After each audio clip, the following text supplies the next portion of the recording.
Welcome to NTD Evening News. Our top story tonight, President Trump delivering the longest State of the Union address in recent history. Key takeaways and moments of bipartisan unity. Mario Tsu at the White House. Senate lawmakers examine fraud in government programs designed to help small businesses around the country. Jason Blair has the takeaways from the hearing on Capitol Hill.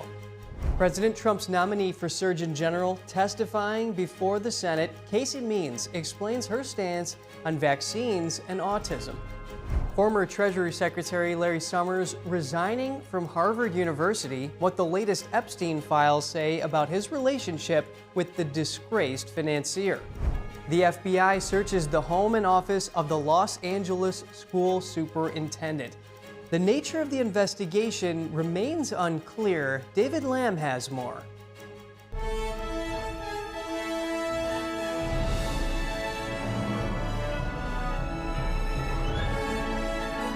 This is NTD Evening News, live from our global headquarters in New York City. Here's Tiffany Meyer. Good evening, and thank you for joining us tonight. Kevin Hogan in for Tiffany Meyer. President Trump declaring the State of the Union is strong. In a historic and wide-ranging address, he highlights everything from securing the border to bringing back faith to American life. And now we go to NTD's Washington correspondent Mario Tsu at the White House. Mari, good evening. You were at the Capitol last night covering the president's address. What were some of the highlights and moments of bipartisan unity? Hey, Kevin. Yeah, good evening to you. President Trump last night making history with the longest record of the State of the Union address, clocking in at just under an hour and 48 minutes. And a large focus of the president's address last night was on his administration's immigration and crime policies.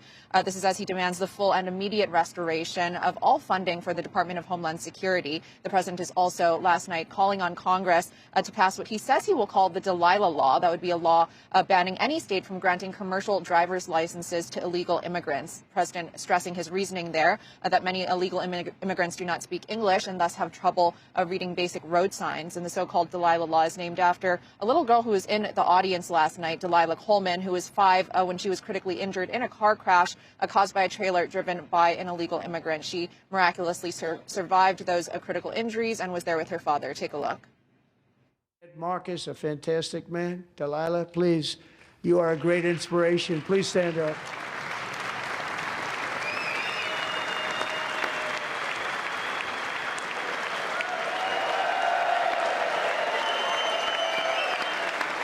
So tonight I'm inviting every legislator to join with my administration in reaffirming a fundamental principle. If you agree with this statement, then stand up and show your support.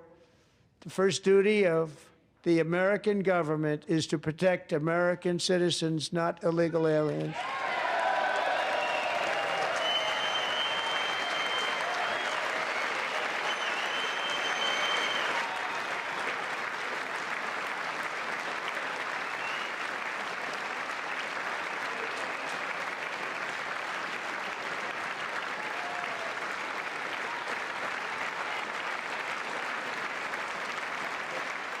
You should be ashamed of yourself not standing up.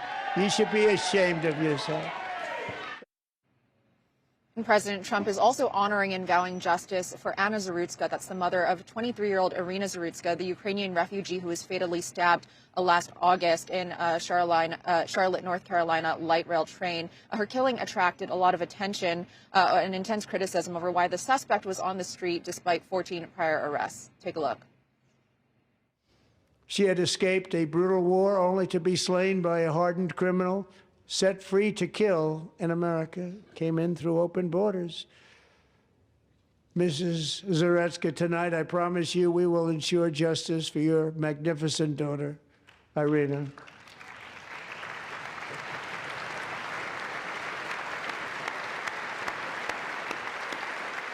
How do you not stand? I'm asking this Congress to pass tough legislation to ensure that violent and dangerous repeat offenders are put behind bars, and importantly, that they stay there. Meanwhile, Kevin, a historically unprecedented number of lawmakers actually boycotted President Trump's State of the Union last night, north of 70 lawmakers. And there were also counter addresses scheduled at the same time. There's the People's State of the Nation there on the National Mall here, and there was State of the Swamp at the National Press Club. And House Minority Leader Hakeem Jeffries told Democratic lawmakers who did attend to silently defy the president's remarks, although some were more vocal about their dissent, including Representative Ilhan Omar, who during his part about immigration policy was calling the president a liar and a murderer during his speech. And meanwhile, Governor Abigail Spanberger of Virginia gave the official Democratic rebuttal criticizing President Trump's immigration policy. Take a look. Our president told us tonight that we are safer because these agents arrest mothers and detain children. Think about that. Our broken immigration system is something to be fixed, not an excuse for unaccountable agents to terrorize our communities. But, Kevin, there were a couple moments of bipartisan unity last night. One of them notably was when President Trump called to end political violence against other fellow citizens. And he asked his special guest, Erica Kirk, the widow of assassinated conservative activist Charlie Kirk, to stand and for her to get some honor there. And there was also a rare moment of bipartisan standing ovation right at the top of President Trump's address when Team USA, the men's Olympic hockey team who won gold over this past weekend, entered the chamber. Take a look. And for all of these reasons, I say tonight, members of Congress, the state of our union is strong. And to prove that point, here with us tonight is a group of winners who just made the entire nation proud. The men's gold medal Olympic hockey team. Come on in. What a special job you did. What special champions you are. Thank you very much. President Trump also announced that he'll be awarding the Presidential Medal of Freedom to Team USA hockey goalie Connor Hellebuyck. Hellebuyck made 41 saves this past week, and many of them spectacular during the U.S. victory over Canada. The team spent their day visiting the White House prior to coming to President Trump's address. President Trump announcing last night that the women's team will do the same, although they couldn't make it last night due to a scheduling conflict. Back to you. The president did campaign on unity, and definitely a long speech, certainly no shortage of topics to discuss in terms of American domestic and foreign policy. Thanks for that comprehensive update, Mari. Absolutely. President Trump last night touching on topics ranging from the economy and border security to the military and key legislative priorities. Lawmakers from both sides of the aisle are responding. NTD's Chris Bob reports. They're blocking the removal of these people out of our country, and you should be ashamed of yourself. Sharp reactions following President Trump's State of the Union address. Representative Ilhan Omar, one of the House Democrats who attended, commenting later on her interruption of the president. The president talked about protecting Americans, and I just had to remind him that his administration was responsible for killing 2 of my constituents. House Speaker Mike Johnson also addressed the interruption by Omar and Michigan Congresswoman Rashida Tlaib. If they'd gone a step further, we probably would have ejected them. But I think it was good for them to be there. I think it's good for the American people to see the shame that they brought upon their party and upon themselves. It showed what they're all about. They have been obstructing the Trump agenda. They've been obstructing the America First agenda. Many lawmakers took to X following the speech. Senator Elizabeth Warren highlighted issues she said were not addressed. What happened to that promise that he was going to cap interest rates on credit cards at 10%? Nothing. And what's he doing to get private equity out of the home buying market? Nothing. What did he say about the 15 million people that have been kicked off their health insurance because of Donald Trump's one big beautiful bill? Nothing. And Representative Nancy Mace pointing to themes she felt the president emphasized. He talked about everything we needed to. He talked about the cost of living, affordability, rent, mortgages, grocery store prices, energy prices, wages being better than ever, economic growth that we've had, keeping our communities safer, addressing illegal immigration, deporting the worst of the worst, the most violent illegal aliens who are here in our country, the rapists, the murderers, the pedophiles. He did a fantastic job acknowledging our military, He bestowed not one, but 2 Congressional Medals of Honor. I never felt more proud to be an American than I did tonight. Other lawmakers highlighting moments they say stood out to them, including border security and the presence of the U.S. Olympic hockey team. Republicans promised safety and prosperity for our nation, and we've delivered. The border is now secure. Gasoline prices are at a 5-year low. Certainly the highlights were seeing the gold medal winning hockey team, and certainly those Medal of Honor winners that stood forward to protect our nation. And I think President Trump's final message that there's no challenge that America can't meet. One noticeable legislative update came from Senate Majority Leader John Thune, who confirmed Wednesday that he will be bringing the Save America Act to a vote in the Senate, saying he aims to put Democrats, quote, on the record. Reporting from Washington, D.C., Chris Bobb, NTD News. Senate lawmakers examine fraud in government programs designed to assist small businesses. This after President Trump announces what he calls a war on fraud during a State of the Union address. NTD correspondent Jason Blair has the highlights. Government programs should never be able to be exploited at the American taxpayers' expense in the first place. The Senate Small Business Committee examining instances of fraud that occurred in business relief programs during the COVID pandemic, including the Paycheck Protection Program and economic injury disaster loans. Committee Chair Joni Ernst highlighting some case examples. In 2024, music artist Chris Brown exploited these awards to the tune of $10 million. Even though the RRF program had a 20-location limit for franchisees, restaurant chain Core Life Eatery, with 29 locations, still got served $7.8 million. Ernst says that certain states also have cited similar issues. A few weeks ago, Administrator Loeffler suspended more than 110,000 California borrowers who took home over $8.5 billion in potentially fraudulent COVID relief funds. The recent fraud investigations in Minnesota have uncovered at least $9 billion from state and federal programs, including $400 million in PPP loans. Ranking Member Senator Ed Markey, without going into detail, alleging that President Trump is lying about fraud in Minnesota. Trump said the Somali community in Minnesota is plundering America and has pillaged $19 billion from the American taxpayer. You know, Trump lied and cynically weaponized fraud to demonize immigrants. President Trump announced a, quote, war on fraud on Tuesday during a State of the Union address. He says the problem is rampant in several states around the country and is contributing to higher medical bills, rent, insurance, and crime. The Somali pirates who ransacked Minnesota remind us that there are large parts of the world where bribery, corruption, and lawlessness are the norm, not the exception.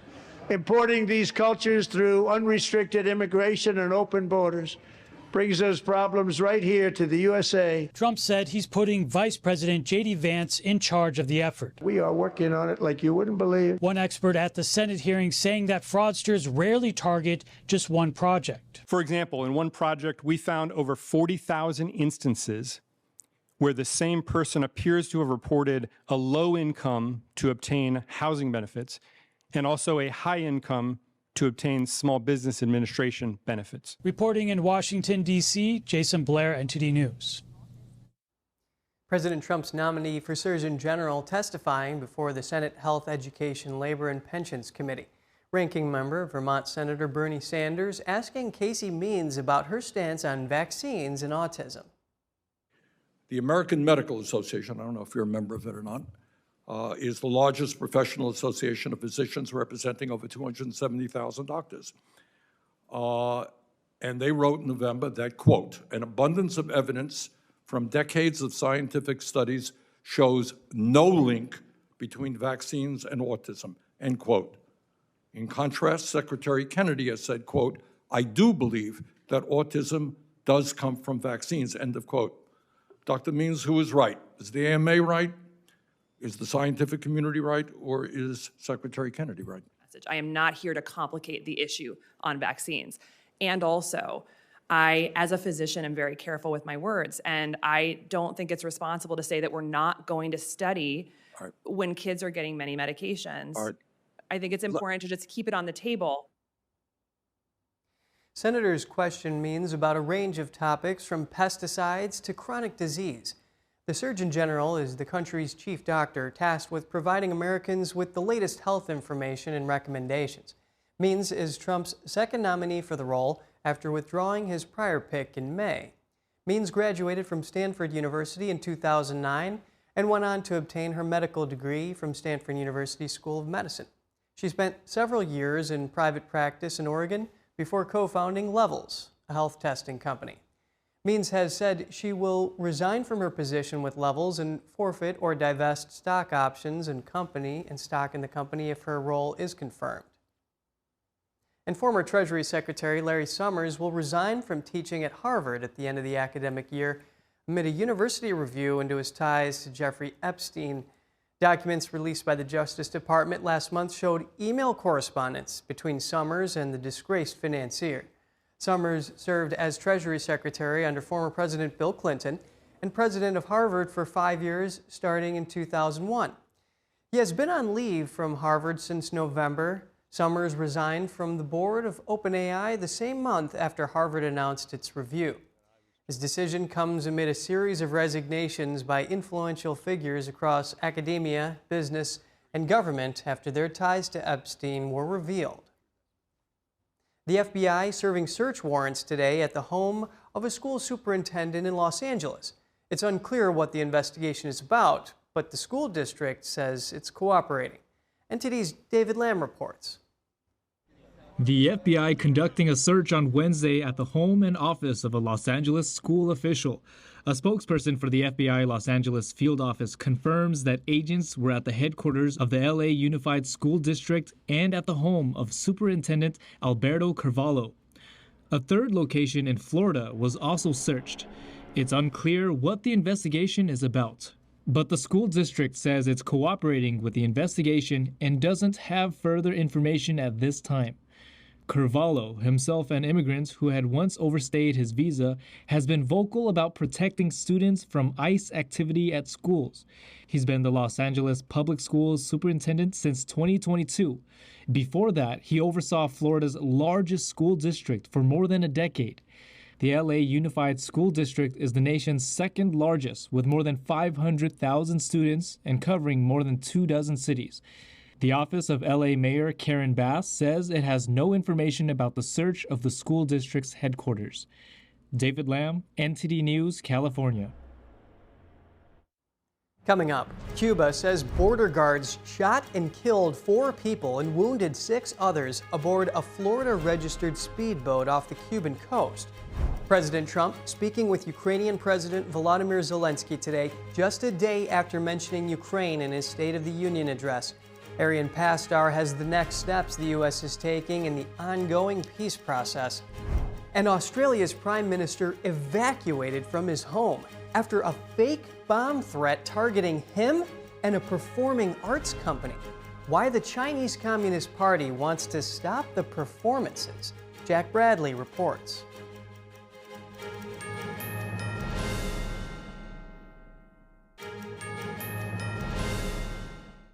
Welcome back.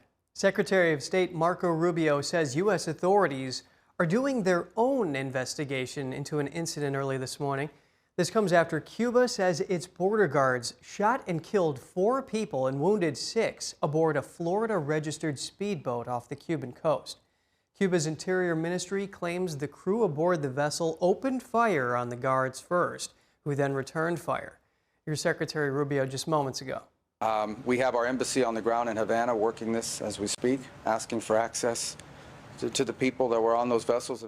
We are going to verify that information independently and reach our own conclusions. Cuban officials claim the commander of the Cuban vessel was wounded in the shooting. The ministry released a statement following the incident saying Cuba would protect its territorial waters. Florida's Attorney General says he has directed the Office of Statewide Prosecution to investigate. Secretary Rubio says the result of the investigation will be presented to policymakers, including the president, for potential further action. And President Trump speaking with Ukrainian President Volodymyr Zelensky today after mentioning Ukraine in his State of the Union address. Trump's speech coincided with the 4-year anniversary of the Russia-Ukraine war. NTD's international correspondent Arian Pastar has what Trump says about the ongoing conflict. Think of that, 25,000 soldiers are dying a month. President Trump revealing the shocking number of monthly casualties on the battlefield in the Russia-Ukraine war. On Wednesday, a day after his State of the Union address, Trump spoke with Ukrainian President Volodymyr Zelensky. Zelensky says U.S. Special Envoy Steve Witkoff and Trump's son-in-law Jared Kushner joined the call as well. According to Witkoff, the delegation working on peace in Ukraine has been making significant progress. That we've made more progress in the last 8 or 9 weeks than we've made in the last 4 years. And so I'm going to take that as a positive and hope that we can continue and build on that success. Trump says he already ended 8 wars since returning to office, adding that now it's time to end one more. We're working very hard to end the 9th war, the killing and slaughter between Russia and Ukraine, where 25,000 soldiers are dying. Also attending Trump's State of the Union address, a woman from Ukraine who got emotional during the president's speech. Trump says the woman escaped Ukraine with her late daughter, who was killed in Charlotte, North Carolina. She had escaped a brutal war only to be slain by a hardened criminal, set free to kill in America. Trump also praises that the U.S. changed strategy in its support for Ukraine. Instead of donating weapons to Kiev, Washington now sells them to NATO, which then sends them to Ukraine. And everything we send over to Ukraine is sent through NATO, and they pay us in full. They pay us totally in full. The U.S. recently managed to start trilateral talks with Russia and Ukraine. Kiev says the next round of talks might take place in the coming days. And in New York City's Times Square, people commemorating the 4-year anniversary of the Russia-Ukraine war. I thought it would end a lot sooner, but unfortunately it's still going on. It's just heartbreaking. Protesters held various signs, such as "No Russian oil means no war." Trump often raises a similar point, calling on the international community to lower oil prices because this way Russia would have less funds to finance the war in Ukraine. Arian Pastar, NTD News. Australia's Prime Minister was evacuated from his residence yesterday following a hoax bomb threat targeting a New York-based music and dance troupe, the latest in the Chinese Communist Party's threats against Shen Yun. NTD's Washington correspondent Jack Bradley has more. A world-renowned performing arts group targeted by the Chinese regime. A performance that truly matters. New York-based performing arts company Shen Yun has become a main target of the Chinese Communist Party. That's because it revives traditional Chinese culture under its tagline, China Before Communism. The company has faced repeated fake bomb and death threats, all hoaxes with no harm ever done. Now, a head of state is caught in the middle. Australian Prime Minister Anthony Albanese was forced to evacuate his home after threats sent to the dance company. Large quantities of nitroglycerin explosives have been placed around the Prime Minister's lodge. If you proceed with the performance, the lodge will be blown into ruins. Federal police searched the site and confirmed it was a hoax, but evacuated the Prime Minister as a precaution. We shouldn't allow such hate crime and foreign interference continue in Australia by the Chinese Communist Party. This is unacceptable. I want to make sure that we have a united front. I'm very pleased to hear that the Prime Minister is safe and well and that the threat came to naught. Shen Yun's performances in Australia haven't been impacted in the slightest and are going on as planned with its world tour. But sadly, the group is used to these threats, even though no actual attacks have ever occurred and no performance has ever been canceled because of these threats. There's never, ever been any actual bomb, weapon. Last month, Shen Yun received an email targeting British Prime Minister Keir Starmer. And last year is when the threats started piling up in the U.S. February 11th, 2025, politicians and congressmen from all countries who support Falun Gong will become targets of attack, and even shooting Trump and driving a vehicle loaded with explosives into the White House are not ruled out. With even their tour bus tires being slashed. And it's cut in such a way that the tire will not deflate immediately. but would explode at high speeds on a highway. In China, some family members of the performers are repeatedly harassed. My first MC partner was from Beijing, and the National Security Bureau would visit her family in Beijing every single weekend, telling them, we know what your daughter is doing, get her to stop it. We had an erhu player, this is a musician soloist. When she was performing with us, her husband was jailed for 3 years and tortured. Now Shen Yun has grown to 8 companies, performing for millions in over 200 cities worldwide, seeking to revive traditional Chinese culture, a culture with a rich 5,000-year history, but nearly destroyed by communism. Shen Yun continues its global tour from now until mid-May, and despite the interference from the Chinese regime, Shen Yun says that they are not deterred. For NTD News Washington, I'm Jack Bradley. Coming up, President Trump covered a lot of ground in his State of the Union address last night. Is he delivering for the American people on the economy, public safety, and national security? Our panel of distinguished guests from both ends of the political spectrum offer their thoughts. In the Supreme Court today, a homeowner argues that his local county cheated him out of the fair market value of his home. Arlene Richards reports. And testimony continued today at the closely watched social media addiction trial, with an expert witness taking the stand. Christina Corona was inside the courthouse and reports what the jurors heard.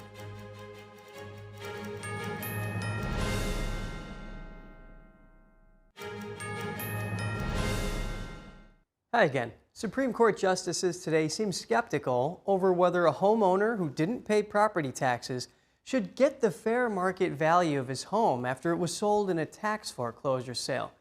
Arlene Richards has more.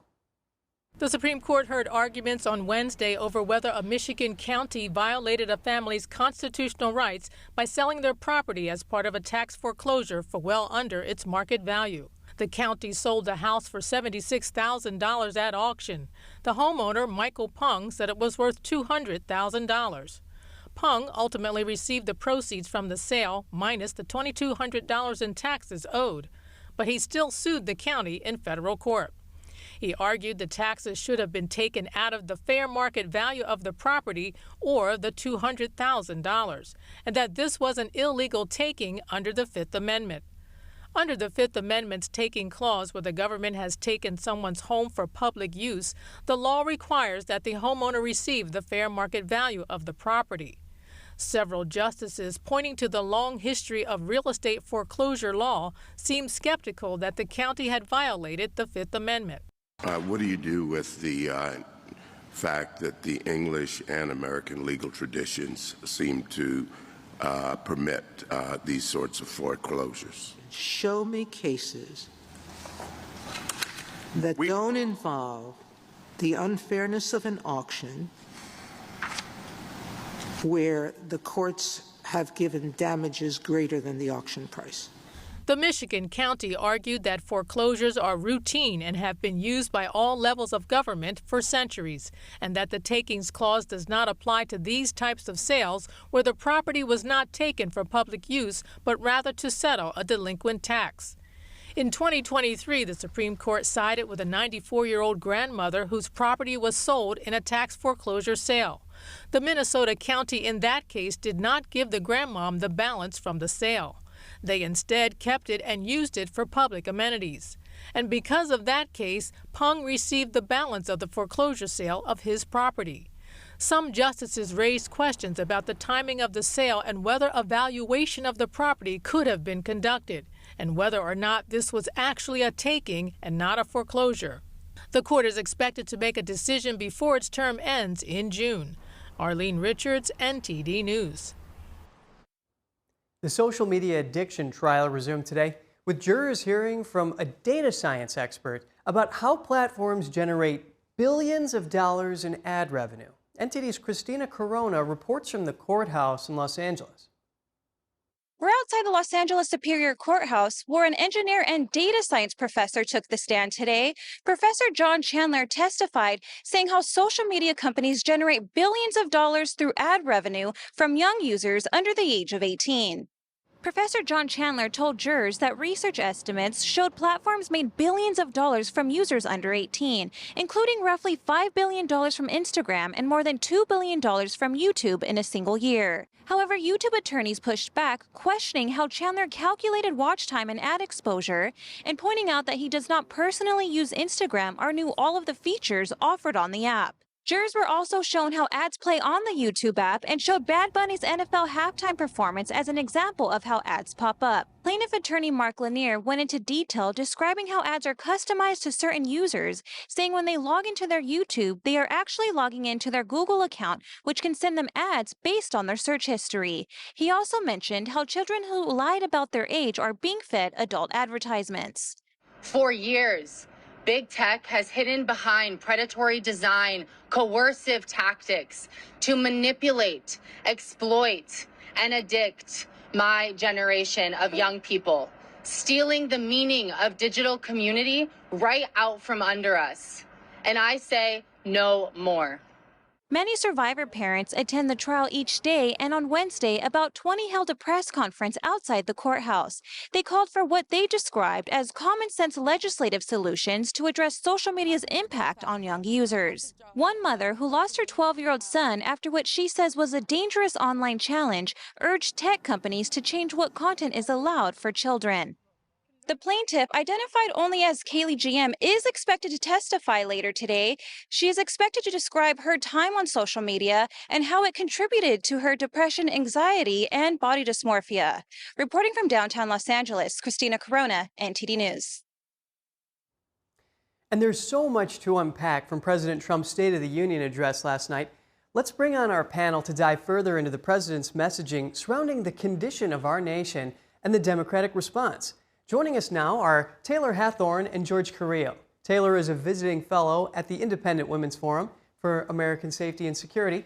George is a former Democratic gubernatorial candidate for Oregon and CEO of the Hispanic Construction Council. Great to have you both with us. Taylor, first, your thoughts. What did you make of the president's speech?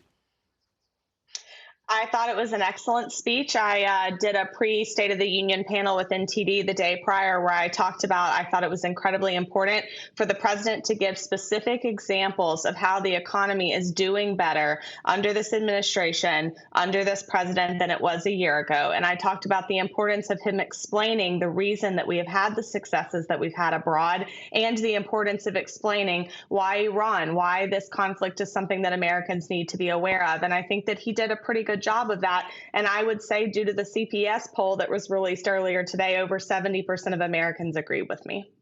Well, very interesting, Taylor. Just a quick follow-up with you. Iran, Venezuela, no doubt, Ukraine. What about China? Yeah, I mean, he really didn't touch on China very much, and that was not surprising to me. I wish that he would have talked a little bit more about China, but I think we're still in a little bit of a dance with China right now. I mean, there is no doubt that they are our greatest adversary at the moment, but we have so much connected to them in terms of our economy that I think that President Trump is still using the diplomatic and diplomacy and deterrence strategy rather than just going all in on them at this moment. But there's no doubt that China is the leading cause of many of the ailments behind our society. I mean, you just look at their involvement with the precursor chemical shipment on our southern border about the fentanyl crisis, and you can see just that. Yes, and President Trump saying that fentanyl is down about 56% coming across the border due to his policies. Now, George, what about you? Give us the big picture of the speech from your perspective. I think the president missed the mark. He really needed to talk to the middle of America. And the lack of his empathy when it comes to affordability and understanding what's happening in the country really hurt him. And it's going to definitely hurt them in the midterms.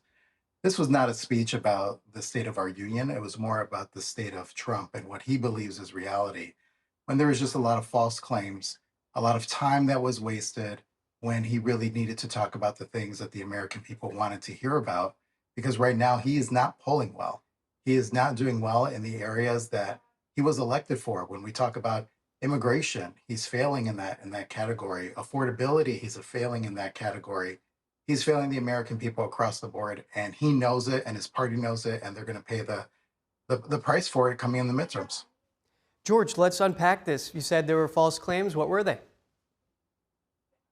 Well, when he talks about how much he's done in the past year, when he says he and his administration have contributed $18 trillion of new gain into the GDP. That's not true. When he talks about historic murder rates over the past 125 years, that's not true. I can speak from personal experience of being a police officer and a sheriff deputy. You know, I've lived that life, and I can tell you that the rates are not at historical low levels. These are things that the president tries to claim because everything he says needs to be right, and that's not always the truth. And the American people really do need to fact check what he's saying. I hear what you're saying, George. Let's go back to you, Taylor, for a moment. Trump says he's working to uphold law and order. He invited the mother of the Ukrainian refugee who was murdered in Charlotte, allegedly by a repeat offender released on no cash bail. Do you think he delivered a unifying message on law and order? I mean, I do think he did. And I would also say back to my panelist is that President Trump is polling at about 44% right now, but he's polling at 52% on the border and immigration. So it's really not bad like they think it is. And the fact check that he gave about 125-year low on crime, the CBS fact checkers came out last night and said that that was in fact true. That it is the historic lowest crime rate that we have had, murder rate, in over 125 years. I mean, so yeah, I think that, did he give a unifying message for criminals? No, he didn't. He gave a unifying message that the American people expect their government and their elected officials to stand up for their safety and security, primary, first and foremost. And I think the Democrats that were sitting on the other side of the aisle, I watched that speech last night, and I was kind of discouraged that none of them stood up, you know, and many of them rebutted saying, well, Trump laid a trap for us. We weren't going to buy into that. I think that it would have done a lot of good for the Democratic Party leading into the midterms, actually, to have several of them stand up and say, you know what, we do think that this is our primary role and responsibility to protect the sanctity, safety, and security of Americans, but we want to work with the administration in making sure that there's a pathway to legal citizenship for those who did illegally initially cross the border, but who have contributed fairly and justly to our society. That is the method and the strategy that I would have gone with. But sitting down for a murdered woman who was killed savagely after escaping the Ukrainian-Russian war on a subway when she was just going home, I mean, that's shameful behavior from the Democrats. Absolutely shameful. Thanks for your input, Taylor. George, I'd like to give you a minute to respond to your co-panelist. Sure, I think it's shameful that right now we have an administration and we have a society that does not believe in checks and balances. We have ICE that's running around thinking that they can do whatever they want to American citizens, that they can mistreat people just because of their legal status. That is not what America's about. That's not what I signed up for when I defended this country as a United States Marine. It's not what I would do as a police officer patrolling the streets of our communities. Right now, what ICE is doing is they're overreaching their power. They're killing U.S. citizens. They are overreaching their authority. They're violating constitutional rights. And right now, what is shameful is that the president and his administration, especially Secretary Nunes, is not holding agents accountable. This is the reason why there is distrust in our law enforcement. This is what separates communities. And these are the things that need to change. So yes, as Democrats, why would we stand up for something like that? I'm hearing your point of view. Taylor, let's play some sound from last night, and we'll get your reaction to this really quick. My preference is to solve this problem through diplomacy. But one thing is certain, I will never allow the world's #1 sponsor of terror, which they are by far, to have a nuclear weapon. Can't let that happen.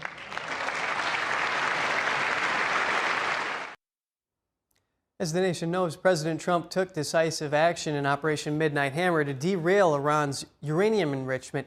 Is the world safer for it? And do you think most Americans who heard his speech see it this way? So the world is definitely safer from what we did with Operation Midnight Hammer, but the problem is that we're not safe yet. A lot of American citizens don't understand that Iran, the IRGC, and the Ayatollah are the leading cause of terrorism around the world. I mean, they're the proxies, not just with Hezbollah and Hamas, but in Latin America too, supporting and filtering our drug trade up through Latin America into the United States. These proxies have killed thousands of American lives, including the lives of Marines, like with who probably served with my co-panelist. And so I think left, right, or center, we can all agree that Iran having nuclear weapons would be detrimental and destructive, not just to the United States, but to the global world order as a whole. I mean, these are not people that you can reason with. These are not a rational leadership or a rational, the Ayatollah is not a rational person, but the Iranian people are. Iran pre-1979 revolution looked a lot different than what it did today, and they could end up being a major ally of ours in the Middle East. And I look forward to the day to see that happen. But do I think that it is resonating with the American people? No, I don't think it is quite yet. They don't want another forever war. They don't want to be in the Middle East for another 20, 30 years. And so the president needs to continue to do a better job and a good job of explaining to the people that decisive military strategic action and strategic interventionism is not the same thing as war with Iran. Understood, Taylor. And the Iranian people are just brilliant people, and alluding to what you're saying, victims of the bloodshed that we saw in the protests there due to the Iranian regime. Now, George, welcome to respond to all this. And like the Iran nuclear issue, he touted other foreign policy decisions, like arresting then Venezuelan dictator Nicolas Maduro. It's a decision that ignited a lot of hope in many Venezuelans. Are actions like these resonating with Americans? So sorry, I lost connection there for a brief second. George might be coming back online. Let's see if we can get his comment. Yeah, go ahead, George. Yes. So this is the one area that I do agree with the president. Iran should not have nuclear capabilities. What I believe hurts the president is that when he came out and said that everything was obliterated, that the job was completed, that was a misstatement by the president. And so right now, the American people just don't have I think the energy to be faced with another forever war. But I do think we do need to take some very drastic steps. If diplomacy does not, we're not successful in that arena, then we do need to move forward. And I do believe that the actions that the president would be taking at that point need to happen. But when I think about other foreign policies, like what happened with Nicolas Maduro, that's something that needed to be done. I don't necessarily agree with the tactic of how it was done, especially with him being in power. There's other ways I think that the American people would have preferred, or I would have preferred to see him out of power. But now we are facing too many different conflicts right now between Cuba and Venezuela, and now what's happening in Mexico with the cartels and what's happening with Iran. We're really spreading ourselves really thin, and we really need to start thinking about what is the priority here. What is really going to keep the American people safe today? And that's something that I think that the president and his administration really need to hammer out, because it's too many moving pieces. Great hearing both of your input. George Carrillo and Taylor Hathorn, thank you both for joining us.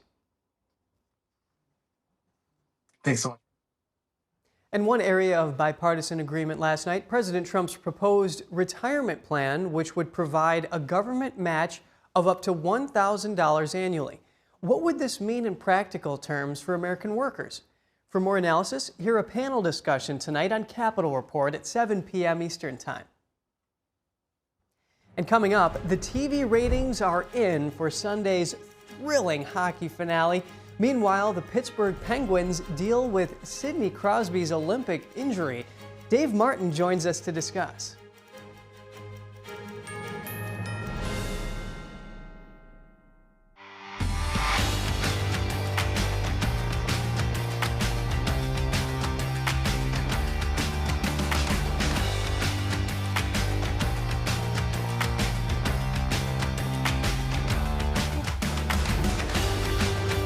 And now, for your sports news, we're joined by NTD's Dave Martin. All right, Dave, we got a power-packed rundown here, some NFL news, but let's start with hockey. What do you say? The men's U.S. team is the toast of the country after winning gold Sunday. Do we have the TV ratings for that game?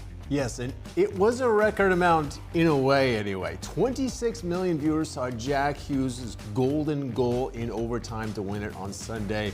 Now, while overall the event averaged 18.5 million viewers, making it the most watched sporting event with a start time before 9 a.m. Eastern Time in U.S. history. So it's a record in that way anyway. Now, of course, if you only tuned in for overtime, you missed goalie Connor Hellebuyck's incredible performance. Now, he was really the difference maker in this game. Now, the U.S. had that early 1-0 lead, but during the second and third periods, Canada was much more the aggressor. They had many more shots on goal, 42 in fact to 26 for the U.S.